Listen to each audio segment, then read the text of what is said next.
un policía que juró protegerte, un síndico municipal elegido para servir a su pueblo, y 2 profesores a los que cientos de familias les entregaban lo más sagrado que tienen, a sus propios hijos. Los 4 tenían algo en común, algo tan oscuro y tan retorcido, que cuando la verdad estalló, un municipio entero de Morazán se quedó mudo del horror. Porque esos 4 hombres, esos rostros respetados que saludaban en la calle y a los que nadie se atrevía a cuestionar, no trabajaban para la ley ni para la comunidad. Trabajaban para la ley ni para comunicación. Trabajaban para la MS-13 y lo más aterrador, lo que todavía hoy le hiela la sangre a quienes conocen el caso, es que los profesores no estaban ahí solo para dar clases. Estaban ahí para cazar, para elegir, uno por uno, a los jóvenes que la pandilla convertiría en su próxima generación de asesinos. Detente un segundo, porque necesitas escuchar esto completo. Si te interesa conocer cómo las autoridades están enfrentando a las estructuras criminales más peligrosas de El Salvador, suscríbete ahora mismo al canal y activa la campana, porque lo que reveló esta investigación es tan grave que cambió para siempre la forma en que un pueblo entero mira a sus maestros, a su policía y a sus autoridades. Lo que vas a escuchar es una historia real de traición, de infiltración y de una maquinaria criminal que se metió justo donde nadie se atrevería a buscarla, dentro del aula, dentro de la alcaldía y detrás de un uniforme. Y para entender el tamaño de esta monstruosidad, primero tienes que entender dónde ocurrió y cómo llegó la Mara a tener semejante poder. En los caseríos y cantones más apartados de Morazán, la vida transcurría bajo una calma que en realidad era pura fachada. Detrás de las montañas verdes y de las casas humildes se escondía una ley silenciosa impuesta a punta de terror. La ley de la MS-13. El que hablaba, desaparecía. El que se negaba a pagar la renta, la pagaba con sangre. Y lo más escalofriante era que la pandilla siempre parecía ir un paso adelante, como si supiera exactamente quién denunciaba, quién intentaba escapar y quién colaboraba con las autoridades. Durante años nadie entendió cómo lo lograban. Nadie comprendía cómo esa estructura podía tener ojos en todas partes, hasta que la investigación destapó la respuesta, y esa respuesta era tan repugnante que muchos preferían no creerla. Pero, ¿cómo era posible que un policía, un síndico y 2 maestros terminaran del lado equivocado de la ley sin que nadie sospechara absolutamente nada durante tanto tiempo? Esa es la pregunta que atormentó a los investigadores desde el primer día. Porque no hablamos de delincuentes con antecedentes, de rostros tatuados o de sujetos escondidos en la clandestinidad. Hablamos de figuras públicas, de personas con credibilidad, de hombres a los que la comunidad respetaba y hasta admiraba. Ese respeto era precisamente su arma más poderosa, el escudo perfecto que les permitía moverse a plena luz del día, sin levantar la más mínima alarma. Y mientras la gente confiaba en ellos tejían en silencio una red que se alimentaba de lo más vulnerable de todo el municipio, sus jóvenes. Todo comenzó a resquebrajarse cuando la Fiscalía del Oriente del país detectó algo extraño en los movimientos de la MS-13 en la zona. Los pandilleros se desplazaban con una facilidad sospechosa. Aparecían y desaparecían de sectores fuertemente vigilados, como si alguien les abriera las puertas desde adentro. Ese pequeño detalle, ese hilo casi invisible, fue el inicio de una de las investigaciones más delicadas que se habían montado en la región. Los equipos de inteligencia empezaron un trabajo silencioso y obsesivo. Interceptaron comunicaciones, cruzaron nombres, rastrearon rutas y horarios, y mientras más avanzaban, más se convencían de que estaban frente a algo que ni ellos mismos habían imaginado. La pandilla no solo operaba en las calles, se había blindado detrás de las instituciones.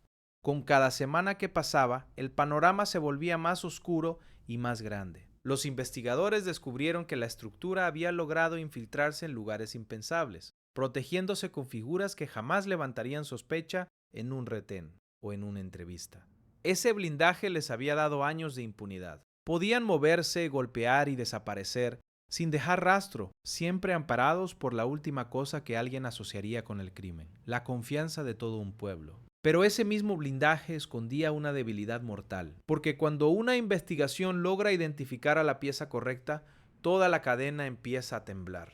Y esa cadena, sin que ellos lo supieran, estaba a punto de romperse de la manera más estruendosa posible. Y aquí aparece uno de los detalles que más impactó a los propios fiscales. ¿Qué fue lo que finalmente delató a estos hombres después de tanto tiempo escondidos a plena vista? Fueron sus propios movimientos esos que creían perfectamente calculados. Los equipos lograron establecer que ciertos vehículos, ciertas rutas y ciertos horarios coincidían una y otra vez con los desplazamientos de la pandilla en momentos clave.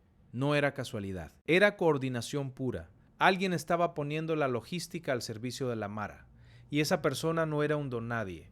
Ocupaba un lugar de poder dentro de una de las comunas de la zona. Desde ese instante, la investigación dejó de ser una simple sospecha y se transformó en una cacería silenciosa, quirúrgica y absolutamente precisa. Con esa pieza sobre la mesa, la Fiscalía y la Policía Nacional Civil montaron un operativo de vigilancia, que abarcó varios departamentos del Oriente: San Miguel, Morazán, La Unión y Usulután.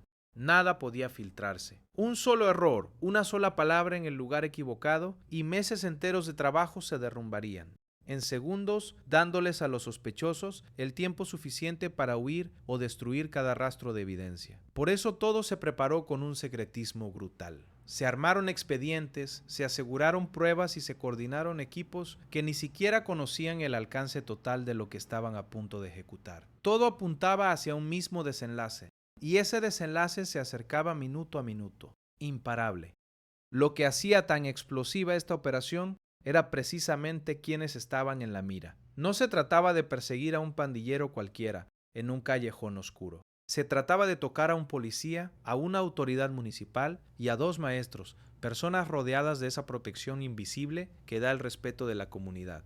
Un solo paso en falso y toda la narrativa podía voltearse en su contra. Por eso las autoridades esperaron el momento exacto, reunieron cada gramo de evidencia y aguardaron con una paciencia fría, casi inhumana, hasta tener la certeza absoluta de que cuando golpearan, nadie, absolutamente nadie, lograría escapar de la red que habían tejido con tanto cuidado durante tanto tiempo. Y entonces llegó la madrugada que lo cambiaría todo. ¿Qué ocurrió exactamente cuando las autoridades finalmente dieron la orden de caer sobre ellos? El operativo se desplegó de forma simultánea en distintos caseríos y cantones, precisamente para que ningún sospechoso pudiera alertar a otro. Mientras la mayoría del pueblo dormía, decenas de agentes avanzaban en la oscuridad hacia objetivos previamente marcados. Las puertas empezaron a abrirse, unas por las buenas y otras por la fuerza, y uno tras otro los nombres que durante meses solo habían existido en los expedientes comenzaron a convertirse en rostros reales, esposados, incrédulos, sacados de sus casas ante la mirada atónita de sus propios vecinos. La escena era difícil de digerir para quienes la presenciaron. Personas a las que la comunidad saludaba todos los días, a las que les confiaban a sus hijos o a las que acudían para resolver los problemas del municipio, ahora eran subidas a las patrullas, señaladas como piezas de una estructura terrorista. El desconcierto se mezclaba con la rabia. ¿Cómo era posible? ¿Desde cuándo? ¿A cuántos habían engañado mirándolos directamente a los ojos? Las preguntas se acumulaban en las calles mientras los vehículos policiales se alejaban con los detenidos, dejando atrás a un pueblo que apenas empezaba a entender que había estado conviviendo con el enemigo sin siquiera imaginarlo. Durante los allanamientos, los equipos fiscales y policiales aseguraron todo lo que pudiera servir como prueba: documentos, dispositivos y objetos que conectaban a estos hombres con la estructura criminal. Cada hallazgo confirmaba lo que la investigación ya había anticipado, pero verlo materializado, tenerlo en las manos, tenía un peso completamente distinto. Ya no eran teorías ni sospechas susurradas en una oficina. Eran evidencias sólidas que colocaban a un policía, a un síndico municipal y a dos profesores justo en el corazón de una de las capturas más impactantes de la región. Y lo más perturbador era que cada prueba parecía abrir la puerta a nuevas preguntas, a implicaciones mucho más profundas de las que nadie estaba preparado para asumir. Pero lo que casi nadie sabía en ese momento es que estas 4 capturas eran apenas una astilla de algo colosal. ¿Hasta dónde llegaba realmente esta operación? La respuesta deja sin aliento. Estos hombres no cayeron solos. Formaban parte de un megaoperativo en el que la Fiscalía ordenó la captura de 270 integrantes de la MS-13 en todo el oriente del país, vinculados a más de 37 casos de homicidios agravados, 5 feminicidios, extorsiones y hasta conspiración para asesinar. 270 rostros del terror cayendo casi al mismo tiempo. Y en medio de esa cifra descomunal, el policía, el síndico y los dos profesores brillaban con una luz siniestra, porque representaban algo que asustaba incluso más que la violencia misma. La infiltración silenciosa del crimen dentro de las instituciones, que debían protegernos. El delito con el que serían procesados no dejaba lugar a dudas sobre la gravedad de lo que habían hecho. Organizaciones terroristas, no colaboradores ocasionales, no simpatizantes despistados, sino piezas señaladas de una maquinaria criminal que sembró el miedo durante años. El síndico, acusado de poner los recursos de la comuna al servicio de la Mara, facilitándoles transporte para movilizarse y cometer sus crímenes. El policía, la figura que jamás bajo ninguna circunstancia debió estar de ese lado de la línea. Y los profesores, señalados de algo tan retorcido que cuesta ponerlo en palabras, convertir la escuela, ese lugar que debería ser el más seguro del mundo, en el terreno de caza perfecto para la MS-13. Porque lo que esos dos maestros hacían realmente dentro del aula, la forma exacta en que elegían y atrapaban a sus víctimas, es la parte más enferma y más escalofriante de toda esta historia. Y es justo lo que estás a punto de descubrir. Quédate, porque lo que viene te va a helar la sangre. Para entender lo que esos dos maestros hacían realmente, primero hay que meterse en la cabeza de un niño de esos caseríos. Un niño que crece rodeado de pobreza, con un padre ausente o preso, con una madre que trabaja de sol a sol y que casi nunca está en casa. Para ese niño, la escuela no es solo un lugar donde aprende a leer y a sumar. Es, muchas veces, el único sitio donde alguien le presta atención, donde alguien le habla con calma, donde alguien parece preocuparse por él.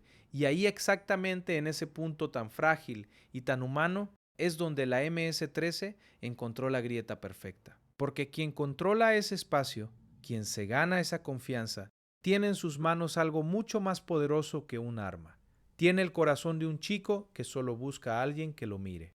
Y esos dos profesores lo sabían mejor que nadie. No eran improvisados. Conocían a cada estudiante, sabían quién comía en casa y quién no. Sabían qué familias estaban rotas y cuáles resistían. Sabían perfectamente cuáles de esos jóvenes cargaban un vacío tan grande que estarían dispuestos a llenarlo con lo primero que se les ofreciera. Pero ¿cómo transformaban ese conocimiento en un método real de reclutamiento? ¿Qué era exactamente lo que hacían dentro y fuera del aula para atrapar a esos muchachos sin que nadie, ni siquiera sus propios padres, se diera cuenta de lo que estaba pasando? La respuesta es tan fría y tan calculada que cuesta creer que saliera de la mente de dos educadores. Los investigadores fueron reconstruyendo, pieza por pieza, un patrón que se repetía con una precisión escalofriante. No era un acto impulsivo ni un descuido aislado. Era un proceso, una secuencia diseñada con paciencia, casi como quien sigue una receta perfeccionada durante años. Todo empezaba con algo tan inocente que resultaba invisible. Un trato especial, una palabra amable de más, un interés fingido por la vida de ese estudiante, que nadie más parecía notar. El chico sediento de atención respondía, y sin saberlo, daba el primer paso hacia un abismo del que muy pocos lograban regresar. Lo que vino después es donde la investigación se volvió verdaderamente oscura, porque ese acercamiento no era gratuito. Era la primera fase de algo mucho más grande, mucho más siniestro, que se ejecutaba con la sangre fría de quien sabe exactamente lo que está haciendo. Y cuando los fiscales lograron entender el mecanismo completo, comprendieron que no estaban frente a dos maestros que colaboraban con la pandilla, sino frente a dos piezas fundamentales de su maquinaria de crecimiento. Eran, literalmente, la puerta de entrada de nuevas generaciones al infierno de la MS-13. Y aquí está lo más perturbador de toda esta historia, el corazón enfermo del caso. Según reconstruyó la investigación, los profesores usaban el aula como un terreno de caza perfectamente organizado. Primero identificaban a los jóvenes más vulnerables, esos que cargaban con hogares destruidos o con una soledad que nadie más veía. Luego se ganaban su confianza poco a poco, convirtiéndose en la figura protectora que a esos chicos les faltaba en casa. Los separaban emocionalmente de sus familias, sembraban la idea de que nadie los entendía como ellos, y una vez que el muchacho dependía por completo de esa relación, lo iban acercando al entorno de la pandilla como si fuera un premio, una hermandad. Un lugar donde por fin sería alguien. El salón de clases, el sitio que debía ser el más seguro del mundo, se había convertido en la primera antesala hacia la MS. 13. La confianza de un niño, transformada en la herramienta de reclutamiento más eficaz que la Mara, jamás había tenido.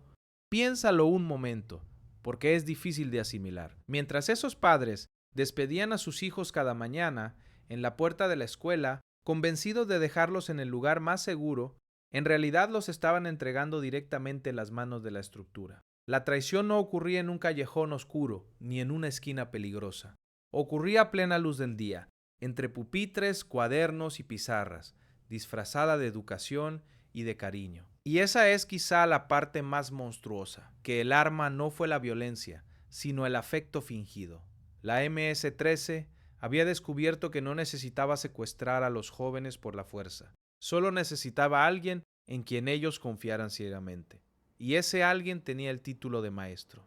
Pero ¿qué pasaba con esos jóvenes una vez que caían en la trampa? ¿Hasta dónde llegaban después de dar ese primer paso que parecía tan inofensivo? La investigación reveló un destino que le rompería el corazón a cualquiera.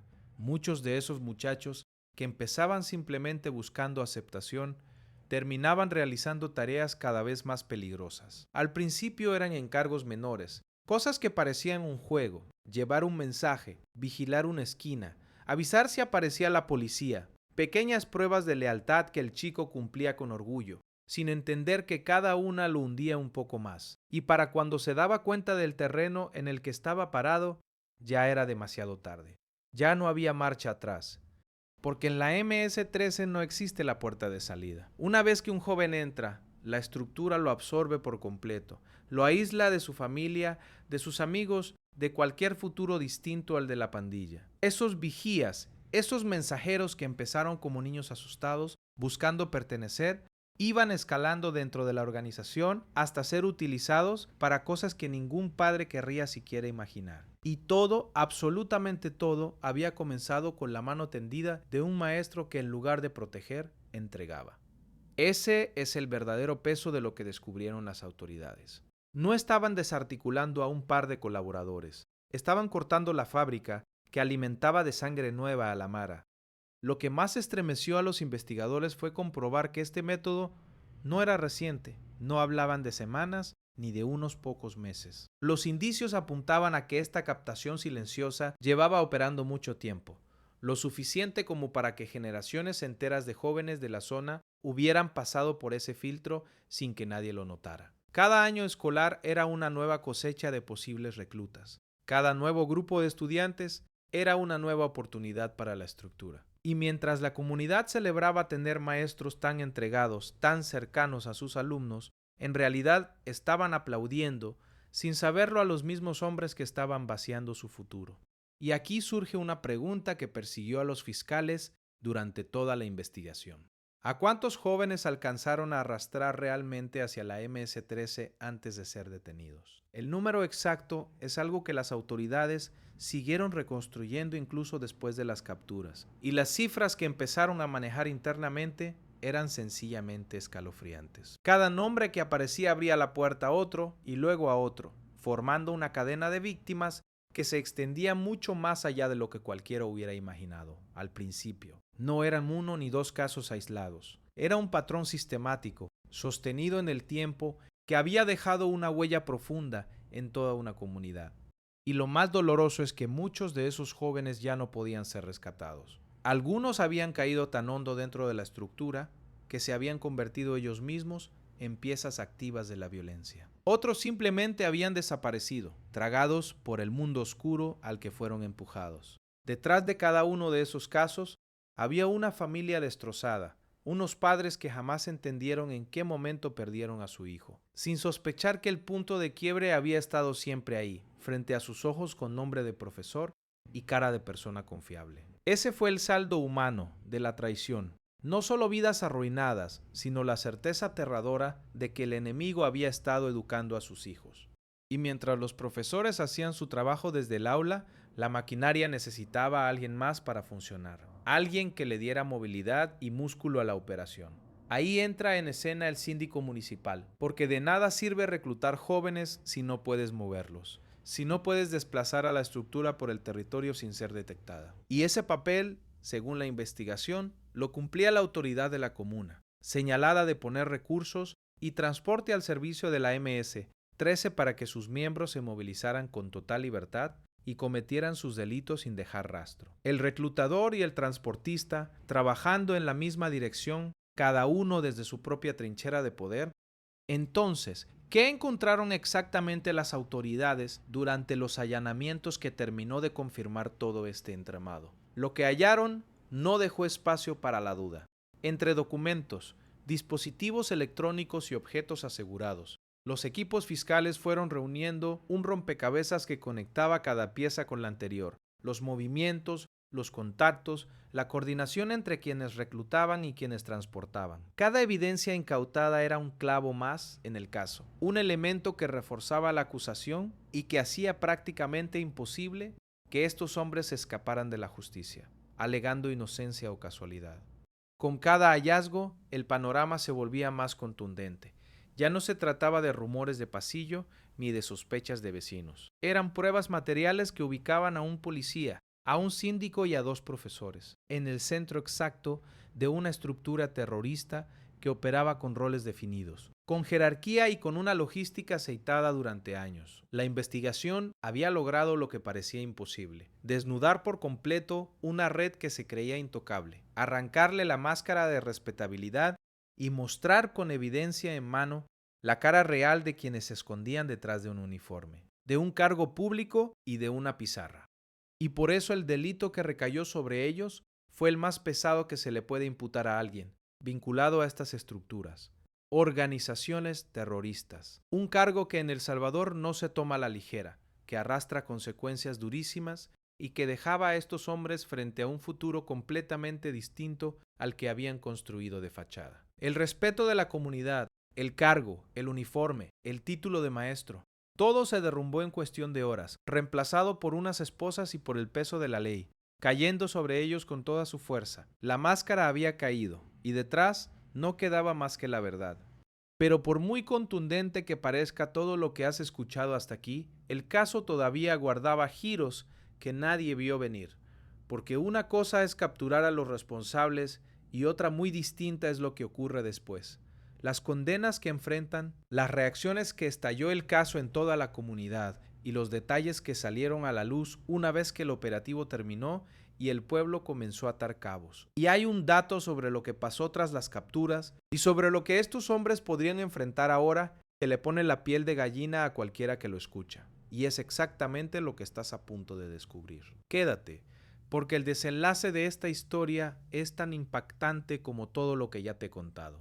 Con los 4 detenidos ya bajo custodia y las pruebas aseguradas, el caso entró en su fase más definitiva, la de las consecuencias. Y aquí es donde muchos en la comunidad empezaron a entender la verdadera dimensión de lo que había pasado. Porque una captura, por impactante que sea, es apenas el principio de un proceso judicial que puede marcar el resto de la vida de una persona. Estos hombres ya no eran el policía respetado, el síndico influyente ni los maestros queridos del pueblo. Ahora eran imputados por uno de los delitos más graves que contempla la ley salvadoreña, y todo lo que habían construido durante años se desvanecía frente a la realidad de un expediente que no dejaba lugar a interpretaciones. Pero, ¿a qué se enfrentan realmente 4 personas acusadas de integrar y colaborar con una estructura terrorista como la MS-13? La respuesta es demoledora. El delito de organizaciones terroristas en El Salvador arrastra penas que pueden alcanzar cifras que cambian una vida para siempre, sentencias de décadas tras las rejas que convierten cualquier futuro en un horizonte cerrado. Y en el contexto actual del país, con la ofensiva total contra las pandillas, esos procesos avanzan sin las contemplaciones de antes. Para el policía, el síndico y los 2 profesores, la posibilidad de pasar la mayor parte de lo que les queda de vida encerrados dejó de ser una amenaza lejana para convertirse en un escenario absolutamente real. Y mientras la justicia seguía su curso en las comunidades de Morazán, ocurría algo igual de intenso, aunque mucho más silencioso. La comunidad entera intentaba procesar la traición. ¿Cómo reacciona un pueblo cuando descubre que las personas en las que más confiaba eran precisamente las que lo estaban destruyendo por dentro? con una mezcla explosiva de rabia, vergüenza y miedo. Muchos padres empezaron a mirar hacia atrás con horror, recordando conversaciones, gestos y detalles que en su momento parecieron inofensivos y que ahora cobraban un sentido escalofriante. La confianza, una vez rota de esa manera, no se reconstruye fácilmente. Y en esos caseríos quedó una herida que iba a tardar años en cerrar. El golpe fue especialmente duro para las familias de los jóvenes que habían pasado por esas aulas. Cada madre y cada padre se hicieron la misma pregunta torturante. Le tocó a mi hijo. ¿Estuvo cerca de esa red sin que yo lo supiera? La sola idea de que sus niños hubieran estado a un paso de caer en las garras de la estructura, guiados de la mano por un maestro, resultaba insoportable. Y para algunas familias, la respuesta llegó demasiado tarde, porque ya habían perdido a sus hijos mucho antes de que este operativo saliera a la luz. Ese fue quizá el costo más cruel de todo el caso, el que no aparece en ningún expediente, el que se mide en vidas jóvenes que nunca volvieron a ser las mismas. Con el paso de los días, el caso trascendió las fronteras del municipio y se convirtió en un símbolo. Un ejemplo brutal de hasta dónde había logrado infiltrarse la MS-13 en el tejido social del país, metiéndose en las instituciones más sensibles y aprovechándose de la buena fe de comunidades enteras. Las autoridades lo utilizaron precisamente para lanzar un mensaje claro. No importa el cargo, el uniforme o el título que alguien tenga. Si colabora con el terror, va a caer. Y este operativo, con un policía, una autoridad municipal y 2 educadores, entre los detenidos, era la prueba más contundente de que la ofensiva no perdonaría a nadie, sin importar qué máscara de respetabilidad usara para esconderse.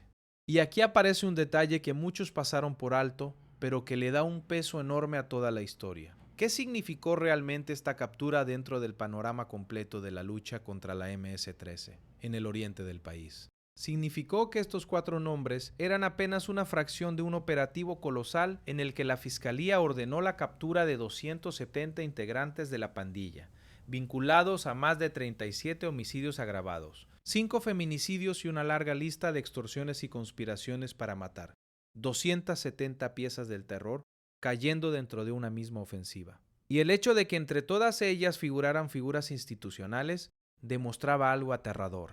La Mara no solo estaba en las calles, estaba también en los lugares donde jamás deberíamos temerla.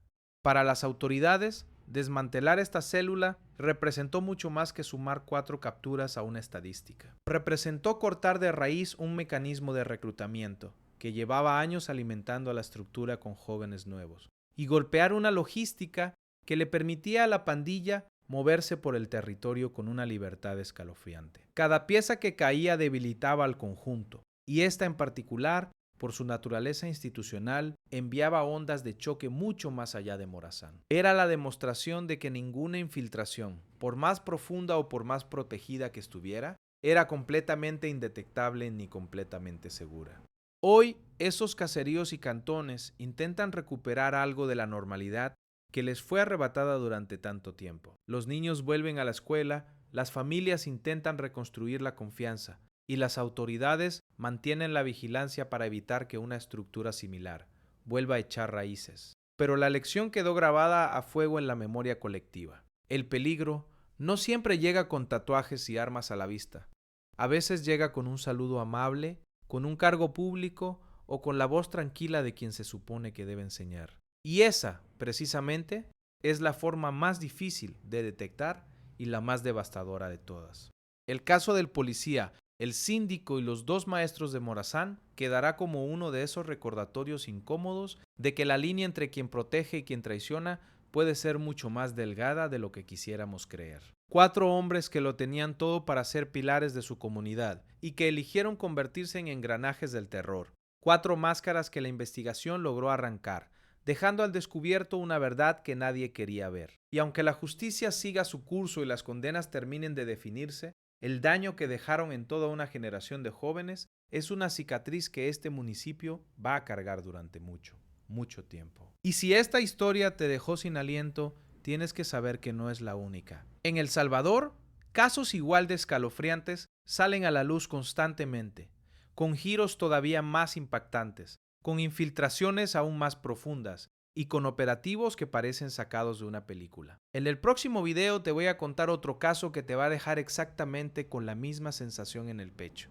Uno que muy pocos conocen y que demuestra hasta dónde es capaz de llegar el crimen organizado. No cierres todavía, dale clic al video que aparece en pantalla y sigamos destapando juntos la verdad que muchos preferirían mantener oculta.